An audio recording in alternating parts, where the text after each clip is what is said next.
இந்த இன்சிடெண்ட் வந்து இது எங்கே வேணால் நடக்கலாம், யாருக்கு வேணால் நடக்கலாம். அதையும் சொல்கிறேன். ஒரு போதையில் இந்த மாதிரியான ஒரு சம்பவம் நடக்கும்போது 3 பேர் இருக்காங்க அல்லது 4 பேர் இருக்காங்க, கையில் ஆயுதங்களோடு இருக்காங்க, ஒரு நிராயுதபாணியாக ஒருத்தன் மாட்டிக்கிறான்னா முடிஞ்சதுக்கு அது அவ்வளோதான். அவன் தமிழனா வட இந்தியா யாரும் பார்க்க மாட்டான். இயற்கை விட்ட வழி, ஆண்டவன் காப்பாற்றணும் இல்லை இயற்கை காப்பாற்றணும்னு. அங்கே யாராவது கொஞ்சம் பலசாலிகள் இருந்தாங்க, போலீஸ் இருக்குது, தடுத்தாங்கன்னா உயிர் தப்பிக்கும், இல்லைன்னா கதை முடிஞ்சுது, அவ்வளோதான்.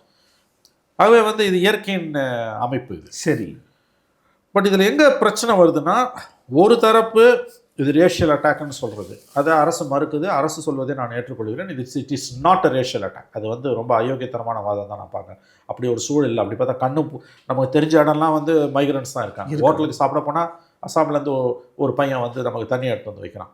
மெடிக்கல் ஷாப்புக்கு போனீங்கன்னா மேகாலயாவில் இருக்க ஒரு பொண்ணு தான் நமக்கு மருந்து எடுத்து கொடுக்குது. கன்ஸ்ட்ரக்ஷன் சைட்டுக்கு போனோன்னா பெங்காலி ஒர்க்கர்ஸ் தான் அங்கே இருக்காங்க. கேன்டீனுக்கு போனீங்கன்னா எல்லா மாநிலத்தை சார்ந்தவனும் அங்கே வேலை செஞ்சுட்டு இருக்கான். இப்போ வயல்வெளிகள் வரைக்கும் கூட வந்தாச்சு. நியோமேட்டின் ஹேர் க்ரோத் லோஷன். இது சாதாரணமான ஹேர் ஆயிலை விட பல மடங்கு வேகமா ஊடுருவி முடி கொட்டுறது, அடர்த்தியின்மை, சிறுவயது வழுக்கை போன்ற பிரச்சனைகளை தடுத்து முடி அடர்த்தியா வளர உதவுது.